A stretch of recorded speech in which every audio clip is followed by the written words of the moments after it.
joined by Brenda from CSUDH. Brenda, not sure if you have anything you want to add before we kick this off. No, thanks for doing this and welcome everyone. I'm excited to learn a little more myself. Yeah, this will be a great session. And again, we're truly honored to collaborate with Brenda and her team, really in a way that supports not just their students, but also the employers and alumni and other partners. So for today's agenda, we're gonna keep this under 30 minutes. They're certainly happy to stick around to answer additional questions. We're going to do a quick overview of what's going on. We're going to talk a little bit about what a micro-internship is for those of you that may not be familiar. We're going to give you some actionable strategies that you can do right now. And again, we recognize where we are in recruiting season. A lot of organizations are in the middle of career fairs and on-campus interviews and other events. And even for those organizations not quite ready to ramp up their campus recruiting, we'll again have strategies for you as well. One of the things I'm most excited about is to tell you about a funded program so you can see this in action with zero cost. There's no catch, it's not an application. It's just an incredible way to sort of recruit the CSUDH students. And then, as I said, we'll leave some time at the end for Q&A to the extent I'm not able to hit them throughout. So with that, let's get rolling. As very quick background, Parker Dewey is a 10-year-old organization that 100% focuses on college to career. And we help companies really use this concept of experiential recruiting and micro-internships to help organizations connect with great college students and recent grads, to gain insights on their skills and also showcase what those organizations are all about to the students. It plugs right in to the existing processes that are in place in organizations, whether they're one-person startups or Fortune 100. Again, this plugs right in, and we've done everything we can to make it easy. This is not some newfangled thing. Again, we have 10 years of data, and it really builds upon the success that organizations have seen when they hire experienced professionals. So excited to dig in. As everyone on this call knows, early career recruiting is becoming more challenging than ever. According to the National Association of Colleges and Employers, the current spend per hire is north of $6,000, and that does not include all of the other points of friction. It also doesn't take into account that almost 50% of recent college grads leave their first job within the first year. And again, that is across the industry. Sometimes it's because the company realizes the fit's not right. Sometimes it's because the new hire realizes it. Again, this is something that we're going to help address. It's also believed because 71% of college students say the process doesn't allow them to effectively demonstrate their skills. Again, huge driver of that. What we're going to talk about is how you can gain those insights earlier in the process. So imagine that before you visit campus, you'll be able to have candidates engaged, candidates that are excited to get to know your organization, that are excited to visit you at the career fair, or the info session, or in the classroom, or even if you can't be on campus, still being able to get students from CSU to engage and express interest. We're going to talk about how projects can allow you to have more meaningful discussions at the career fairs instead of just being handed the resume and the elevator pitch or rehashing what's on your company's website, being able to have discussions about the actual role. How to keep students engaged after the event. They could be the juniors and seniors during that period between the career fair info session and when you're going to be posting your jobs or hosting recruiting interviews. Or it could be for first or second year students who are still in that exploratory phase. How do you keep them engaged before you're ready to bring them on as summer interns? Or even have a pool of individuals who are graduating for those last minute requests. Imagine being able to have insights on the actual interest of students, and not just the interest, but their skills, and have these insights earlier in the process. And when we talk about skills, we're not just talking technical skills, like can someone use Power BI or use an ATS, but those other things like communication, problem solving, attention to detail. Or how to reach the incredible students, even if you can't be on campus this year. Whether you're a local organization that the timing doesn't work, or maybe you're an alum or an organization that's based elsewhere in the US and you can't be on campus to do the visit. How can you get to know those students and recognize, again, that they could be great hires? Everything we're talking about is experiential recruiting. For those of you not familiar with the term, experiential recruiting is the intersection of employer branding and skills-based hiring. So when we talk employer branding, we're not talking about the t-shirts or what swag you're giving at the career fair, or any of those other things. When we talk about employer branding, we're talking about helping potential candidates understand what your organization's all about.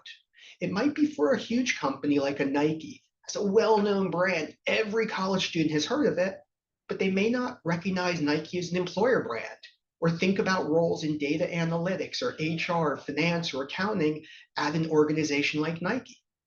It could be a smaller organization or a Fortune 500 manufacturing, really company of any size in any industry that may also face the challenges. While they may not have the same brand recognition as Nike, they're also facing the challenges of just not being known by the student. How can you effectively, again, reach those students aligned to your goals? The other part of it is skills-based hiring. This is a very, very popular term right now. I know SHRM talks about quite a bit. HR leaders across all industries are thinking about it. It's all about how do we hire someone based upon their actual skills versus their academic pedigree or their connections. This is what we're talking about here, providing you as employers opportunities to see the skills of the students earlier in the process so you can mutually assess fit. This is all possible through this concept of a micro-internship. So if we were together, I'd ask by a show of hands how many of you have heard of micro-internships or familiar with them. But since we're not live, and candidly, since I'm not good enough on Zoom, I will assume that people don't know, and I'll try to give you a minute or two on it. So micro-internships are short-term paid professional projects that are completed by college students or recent graduates on behalf of your organization. And just to unpack that a bit, these are 10, 15, 20-hour assignments that are similar to what a new hire or summer intern would be given, except for the fact you're not sharing any data, you're not giving access to any systems, you're not onboarding. These are projects like research or content creation or other things that, again, we all have on the to-do list and are aligned to full-time roles, as we'll show in a minute. A couple other things to note: these can take place year-round. The students, when they're doing micro-internships, are not your employees, they're not your contractors or anything else. They're on Parker Dewey's books, which means there's no HR burdens. In addition, to the extent you want to hire one of them for a summer internship or full-time role, there's no temp to perm or conversion fees or anything else. Again, we want this to lead to great hires. One other thing to note is micro-internships do not replace summer internships, do not replace full-time hiring, do not replace the existing work that you're doing with CSU-DH, but rather a complement. So as one of the college students described micro-internships, think about them like a job date, where the summer internship is like getting engaged, the full-time role is getting married. Again, these little dates reinforce what you're doing. As I talked about before, it's a way to keep students engaged after the career fair, to get insights on skills before the interview, et cetera, et cetera. But as opposed to it being hypothetical, let me show you some examples. One of the things we do here at Parker Dewey, sort of to support our university partners and employers, is we'll take full-time job descriptions or internship descriptions or anything else, and we'll unpack them to create micro-internships that are both easy for organizations to offer to the students, while also providing a compelling experience for the student and allowing the organization to see the skills. So in this example, it's an entry-level data marketer role you can see on the left. A perfect micro-internship might be a competitive campaign analysis. Again, you don't need to share any info. The student's using public data. It aligns to something that's required in that full-time role. Again, the ability to do that type of analysis. But it also helps the employer tease out those skills. Again, both the technical skills around market research, but also those other core skills like creative thinking and presentation and problem solving, communication. We can do this with roles that are on maybe a factory floor, like a production operator. A micro-internship is not going to put a student in front of a multi-million-dollar piece of equipment, but we may have them help develop a training manual or research best practices. In both of those cases, it's the same thing. The student can demonstrate their skills, and you're getting insights in a way that does not sort of create a lift or add to your workload. Do it in IT. Again, User experience testing to help identify developers. In the same way, you're not giving access to your core code base or anything sensitive for the student when they're doing UX testing or AI research. They're also able to show their skills. And this is key. The assessment is built into the process. Every step of the way, you are getting insights. When students are applying for these projects, you're able to see things like, are they a self-starter? Are they actually interested in your organization? Because these are not one-click job apps. As they're completing the projects, how do they communicate along the way? Are they communicating in a professional manner or sending you an email that looks like a text to a buddy? You're able to see timeliness. Are they turning in the work on the due date or before? And then from the final work product, and we'll show you some examples, you're seeing things like professionalism and problem solving and intellectual curiosity. Those skills we know are so vital, but they're also really hard to assess, certainly from a resume and even from an interview.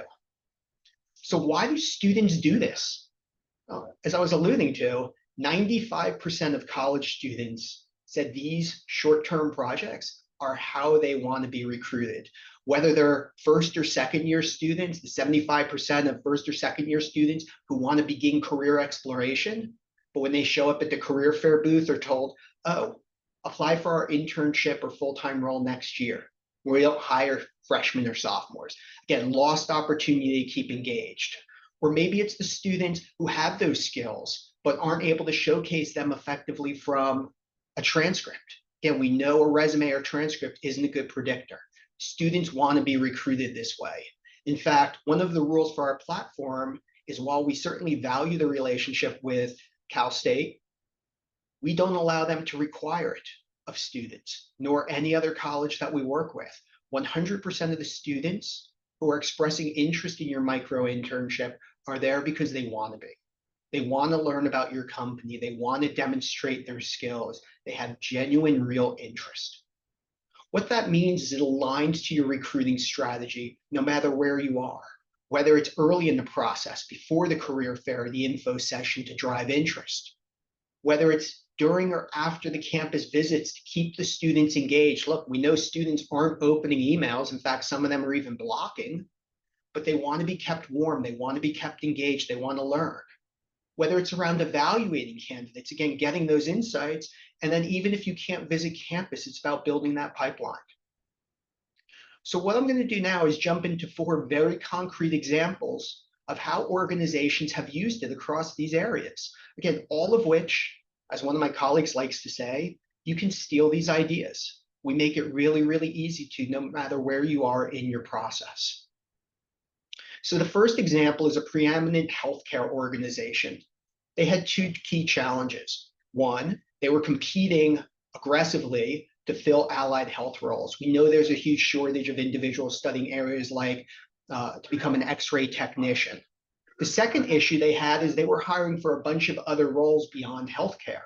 Again, accounting, marketing, HR, and they were finding they weren't getting the application volume because students had preconceived notions. So what they did is before campus, they posted micro-internships, again, related to allied health. And again, to be clear, weren't projects like we want you to draw blood or go work with a piece of MRI or X-ray equipment, but other projects that we crafted that would help them tease out the skills of candidates, but also showcase their company and form a competitive differentiator, but also projects tied to those non-HR roles. Here's what happened. Before setting foot on campus, they had a pool of students who were excited to visit the career fair booth, excited to come to the info session. And again, not just the allied health or other healthcare students, but all of those other areas. What we also heard is it provided a differentiator, not just in getting them to the booth, but in talking about it. So once the students were visiting, it wasn't just rehashing what's on the website or again, being handed a resume. They were able to discuss the real projects this organization had and really showcase the benefits of working at HCA. The other thing HCA had were insights on the students upfront, insights on their skills, their geographic ties, or other areas that align to their recruiting needs. Again, it's pretty incredible to have this before they set foot on campus. And again, while this was very focused on those schools where they were recruiting, this exact same playbook works, even if you can't be there. But when you are on campus, how do you keep students engaged afterwards? Or if you're not there, how do you keep them engaged after you're posting the job or hosting the virtual session? We have great students show up. How do we keep them warm? This could be, by the way, juniors or seniors during that period before you're on campus interviewing or before you're making offers, or those first and second year students who show up and you want to keep them engaged, but you're not hiring them for summer internships or full-time roles. In both cases, as I said, we know students aren't responding to the generic emails. We know they don't have interest in yet another webinar, their words, not mine. So what this global medical device company did is they took a different approach. They initially focused on the high volume sales roles, again, business development roles that they were having trouble filling, both because they had geographic ties. They need to be on site in places like Memphis and Andover and Austin. They were also really interested in students studying mechanical engineering and also student athletes. And what was happening is those students would show up to the booth. This organization didn't want to lose them. So what we did was we created business development auditions that were essentially aligned to that full-time role, that were crafted to both keep the students engaged, but also help the hiring managers assess the skills. So after the event, the students were invited to participate. The results were pretty incredible. First, from a general follow-up marketing metrics rate, email opens, click-through, participation was off the charts. But beyond that, we also looked at the metrics that matter. They were able to quickly determine which students to focus on based upon the work. They were able to help hiring managers interview better because instead of the hypothetical or tell me why you were whatever major, they were talking about these real case studies. The results was for the initial class they tried this with business development reps, 100% of those individuals who were hired for the full-time roles remained at the company. When we last ran the data, it was a year and a half later. 100% of them are still there, including one of the employees who got an Employee of the Year award. Second year of it running, same thing. By the way, it's worth noting that while overall first year retention across all campus recruiting is about 45–50%, in business development roles, attrition is typically 70 or 80%. In this case, 100% retention. So 100% versus 20 or 30, it's not bad. And as I said, the hiring managers loved it. In their words, they didn't waste time interviewing the wrong folks. And when they hired, they had confidence they were the right hires. Which brings us to this next example. This organization had a huge challenge recruiting HR professionals. It had an incredibly strong brand. It was a well-known national fitness chain. But what they were finding is they were getting inundated with resumes of individuals who were interested in the roles at the franchise locations. They had stacks of resumes and were spending hours and hours flipping through. So one of the things this organization did was they actually had hiring managers across the corporate level share small tasks that would come up throughout the year. In marketing, it might be articles or blog posts that needed to be written. In HR, it might be job specs they wanted to update or comparisons that needed to be done.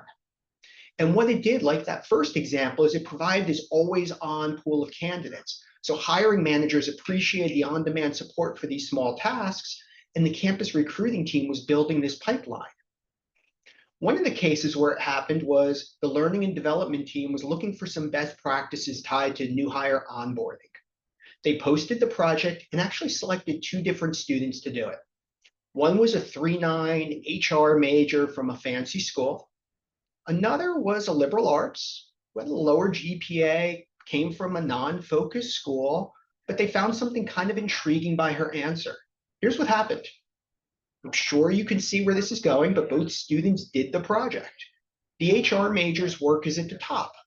There's some typos, grammatical errors might be a little tough to see from your screen, but there were also other things that would be tough to see from an interview, like attention to detail or problem solving or creativity. The student at the bottom demonstrated not just the technical HR skills that she was able to very quickly get up the curve on, even as a liberal arts major, but also, again, problem solving, communication, those skills that are so hard to figure out from a resume or even an interview. One other thing I'll point out is empathy. You can see from the example at the bottom, this student could empathize with the hiring manager. could understand what the goal was and meet his or her expectations, even in the presentation itself by how she presented it. Fast forward, she wound up doing actually a summer internship with this organization and then was ultimately hired for a full-time role that she's still in. And in the words of the hiring manager, this is someone they probably wouldn't have even interviewed based upon a resume. The last example I'll give is how you can use this data to really guide your decisions and demonstrate the effectiveness, whether or not you can be on campus. And by the way, demonstrating the effectiveness of your work internally is so vital right now, especially with early career programs under attack. This global Fortune 500 company was feeling it. They had a very small campus recruiting effort, and they were not only trying to defend it internally, but they actually wanted to scale it. So what they did was they initially focused on some strategic goals. Two in particular were, one, they had their headquarters in Washington, but they were rapidly growing other offices throughout the US, including some smaller locations. The second was they were very focused on community initiatives, like driving more gender equity within STEM. So just like the other examples, we crafted some projects that were aligned to these roles and these locations, and also tied to work that their ERG was doing. What happened was, first, they were able to reach the right candidates. From a geographic perspective, as you can see, not only was it DC, but also those other locations, students with ties to Rockford, Illinois, or Texarkana or Holland. So irrespective of if I went to Hope College, which is based in Holland, I could still find those students who went to Hope, but also find the student from UCSD who might be from from Holland, Michigan, and wants to return home. They could also defend the cost. Again, they allowed us to share the actual data tied to cost per school. What we also found was cost per hire was about a 70% savings for them. In addition, as I mentioned, it started out with one ERG. You can see some of the results, both in the volume of candidates who applied, but also in the satisfaction of existing employees. Again, in the words of one employee, this was real. It's creating real authentic pathways, not just situations where we need someone like you to show up at an event.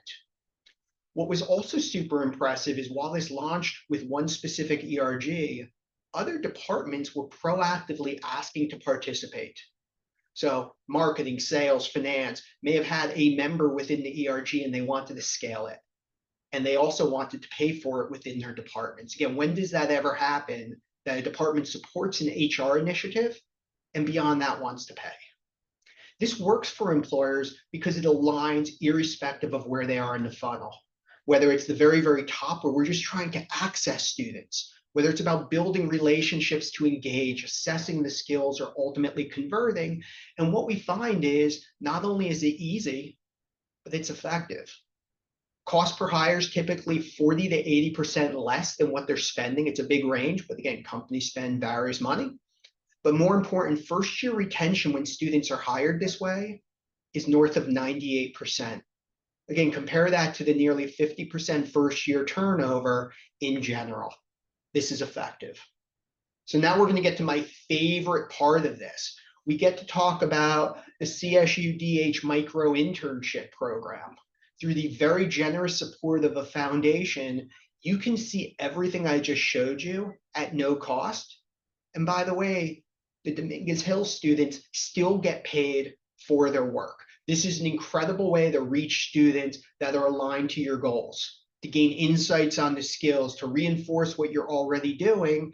And again, the program is really designed to help employers and help students. What you get through the program is they are covering 100% of the cost. So you can have students working on micro-internships like this. You also get access to all of the data, the dashboards I was showing you before, so you can see the effectiveness. The question is always, what do you need to do? Well, we've made it easy. All we need you to do, send us a job description for, as I said, an entry-level role, an internship, even just a couple of bullets on what you need. And I'm going to include a link in the chat with where you can include it. I think there's a form at the bottom. Tell us about ideal candidates you're trying to find. Are there certain skills that you're struggling with? Geographic ties, graduation dates. Tell us about other challenges that you're finding, or even just think of a small task or project you or one of your colleagues has on your plate. Something that needs to get done, but just keeps on getting sort of pushed off to the side of the desk or isn't the best use of time. We know the students are excited to work on these projects, so it's a great way for you to get help, get to know someone who maybe you want to hire in the future, but also provide a really, really valuable opportunity to the student. So again, all you need to do is either use the QR code or the link that you can see in the slide. Let us know any of these things and we're happy to help. With that, I will see if we have any questions. I don't see any in the chat yet. Brenda, any questions that you have? Or comments or thoughts? No, thank you for oh, my camera's off. No, thank you for sharing. No, thank you for sharing and joining us today. I think this has been great. It's been helpful to understand like the back end, what the employer's seeing, what that way, if I get any questions about it, I can always share with them as well. Yeah, and again, it's funny, we have a term internally, it's called Jeff proof. Everything we do needs to be Jeff proof. It needs to be easy enough that Jeff, before he started Parker Dewey, would do it. If Jeff had to go figure out how the students were going to get paid and payroll and 1099 and Jeff wouldn't do it. If it was going to create HR friction, Jeff wouldn't do it. If he was going to have to pay a temp to firm or placement fee, Jeff wouldn't do it. Everything we've done is designed to be easy. So again, one of the things I always challenge companies to do, send me your most difficult role. The role that you think is either impossible to fill or there's no way a micro internship would work. Use the link, send me an email, whatever you have. We have an entire team that loves doing these things. Chances are we've seen it before, we've been doing this a long time, but if we haven't, we would love to create an example for you. And again, through the very generous support of this program is a perfect way to see it with no cost, no commitment, no lift. It is the easiest thing to do. So anyone that's, again, a supporter of your school or is recruiting there or an alum, what a great, great opportunity for a win-win. Well, if we don't have any other questions or comments, Brenda, I'll leave it to you to close us out. No, thank you again for joining us, Jeff, and everyone on the call today. Thank you so much. Feel free to reach out to myself or Jeff if you have questions. Have a good day. Thank you so much. Happy Friday Eve, everyone. Bye.